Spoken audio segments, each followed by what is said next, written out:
A good story always needs a good character that you love to hate. On a personal level, there's nothing about them that makes you want to be friends with them or anything, but they add so much chaos that you wouldn't have them any other way. I have that feeling with characters in series like So I'm a Spider, So What, and I'm having the exact same feelings for Barbie. Now, Barbie could end up eventually being the nicest character ever. I doubt it based on what we've seen so far. And maybe she has a very tragic life with her master, but she is chaos for the living dolls, and the dynamic that she has with these people, and unless you kiss her ass, she considers everyone worthless. There's a level of destruction that comes with her and her arrogance and the little mannerisms that come with her behavior, like how she has a bell that she waves in everyone's faces, and as she walks up to you, she'll put it against her chest so it doesn't ring. Because when she rings that bell, you best know you're in for a world of hurt. There's something about that just really elevates a series that's already creepy into something that's also fairly abusive.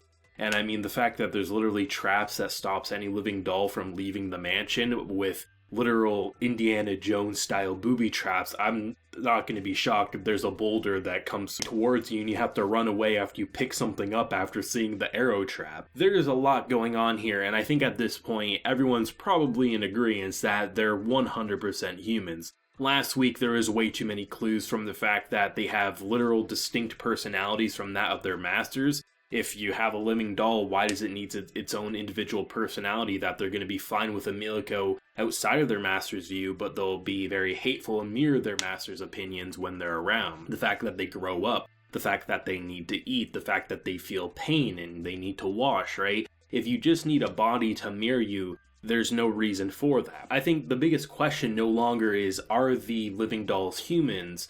It's, what is the Shadows family? That to me is now the biggest question, because why are they so scared of a living doll leaving, right? Is there something outside those doors that living dolls can't see? Or is it something a little more sinister, right? There's a lot of mysteries brewing here, and I love how they will drop so much information and so much like lore building in front of you. And you're like, okay, this is where we should focus. And then something else will happen that will just shake up the foundation. I love the idea that the phantom that they were dealing with in last week's episode was literally a cause because the soot gets moved around through pipes, and one of the trap doors that used to make sure nothing would leak eventually rusted off and it had a crack, so therefore it could form into a monstrous beast. Barbie was just trying to be a bitch. She was just trying to get them so they wouldn't be able to be good for the ceremony, and she just likes to punish people. But in doing so, Milico, Sean, as well as I believe her name was Rum, were able to discover the solution. And in doing so, we get a new group of characters to really kind of fall in love with here. I mean,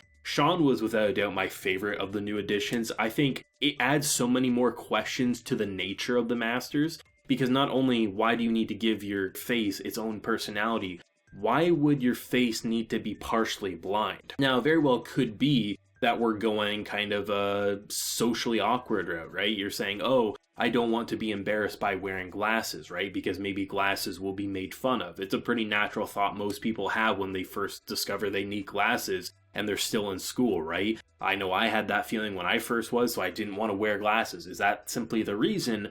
Or is it that the Masters don't need glasses to see because they're shadows, right? Or they're this creature, right? Is that the reason, or is it a form of punishment because the only one who actually suffers is Sean himself? There's a lot of questions I have, and the more I see about the living dolls serving as the faces for all these different characters, the more I realize that without a doubt they are human, and it feels like characters like Kate are the anomaly. I mean, Sean says it towards the end of the episode that, not only is Emilico a strange character and a strange person, her master seems to be equally as strange, because apparently Emilico's master is very nice to her and they share a lot of secrets and information, where it seems like characters like, say, Rum's master, who doesn't seem abusive but seems very quiet and has no connection to her servant, and then you have characters like Sean who give me the impression that his master isn't all that to write home about either. And if Barbie's master is anything like Barbie, then holy shit, we're in for a rude awakening. It feels to me that Emilico and Kate are two very oddballs in this world, that pretty much any living doll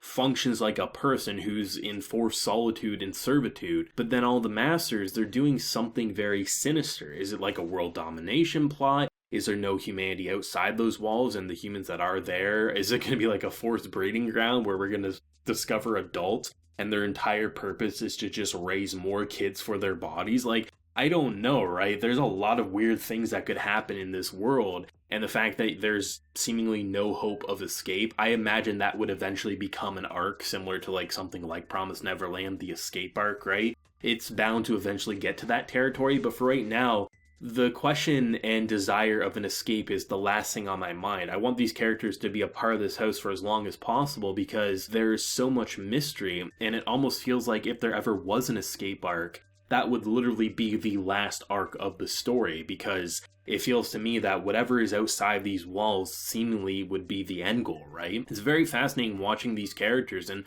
once again having an episode that literally is simply cleaning. Like, the premise is literally janitors.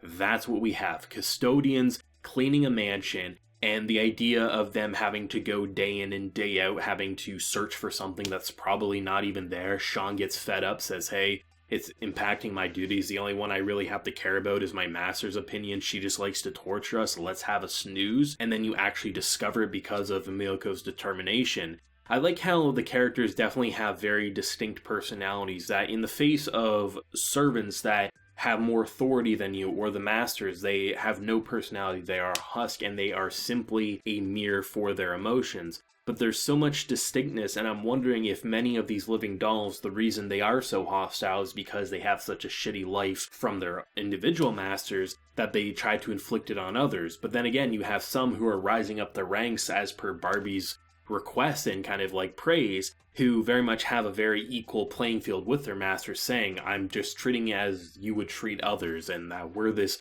very prestigious people, right? There's just so much uncertainty, and it's very interesting. I think if you take last week's episode and combine it with this week's episode, that's peak Shadow's House for what we've experienced so far. I don't think this episode surpasses last week, but I think it equally mirrors it, because it constantly has you saying, okay, watching the first two episodes, the biggest question, are they human? At this point, that doesn't feel like the biggest question anymore. The biggest question is, what is the purpose of repurposing humanity, seemingly? And what is the end goal? And is Kate actually going to be someone we can trust by the time we reach it? Is Kate in the dark for what's truly going on? Are most of them? These are the questions that keep a series like Shadow's House so compelling. And it's interesting, and I think really great to see that Kate is actually annoyed that Emiliko doesn't have time to spend with her, especially given the fact that they have the ceremony and that they do have a genuine sister-like relationship. It's going to be interesting to see where they take it from here, but the theories, the speculations, and the questions remain just as strong as ever. 4 weeks in, a month down, and it feels like Shadow's House is just getting started, or just starting to dip its toes into the water that is the lake of mysteries that this series has going for it. Thoughts and theories, opinions down below, let me know. And out of the new characters we got introduced to in this week's episode, or properly got introduced to, who is your personal favorite? If you enjoyed the video, leave a like, show your support, and hit that subscribe button if you're happy and new around here. So until next time, everyone, please take care and have a good one.